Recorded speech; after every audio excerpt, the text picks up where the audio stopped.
مایوس ہونا، مایوسی بھی تو کفر ہے۔ لا تیأسوا من روح اللہ،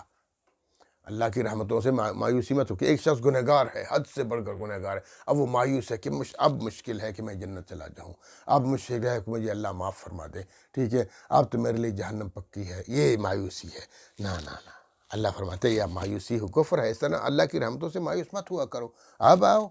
چھوڑ دو اپنے ساری پچھلی زندگی، گندی زندگی، آؤ لائن پر آؤ، اسلام پہ آؤ، توبہ کرو، اللہ معاف کر دے گا۔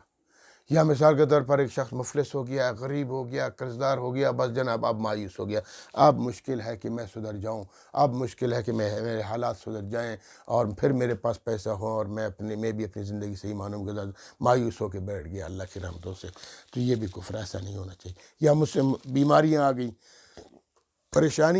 پریشانیاں ہیں، بیماریاں ہیں، بس ابھی مایوس ہو گیا کہ بس اب مشکل ہے، اب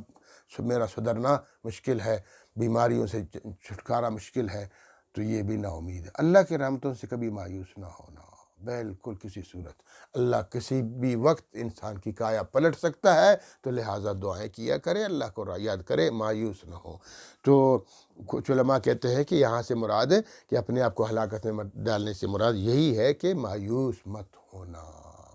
مایوسی کفر ہے۔ اور چوتھے نمبر پر یہ بھی ہے کہ اقدام جہاد، اقدامی صورت میں مسلمانوں کی حالت کمزور ہے، ابتر ہے، خراب ہے، نہ ان کی معیشت ٹھیک ہے، نہ ان کی معاشرت صحیح ہے، نہ ان کے پاس ٹریننگ ہے، نہ ان کے پاس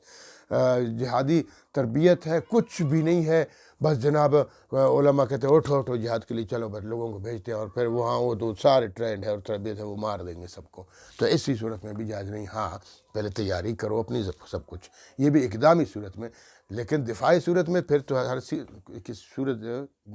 جہاد لازمی ہے۔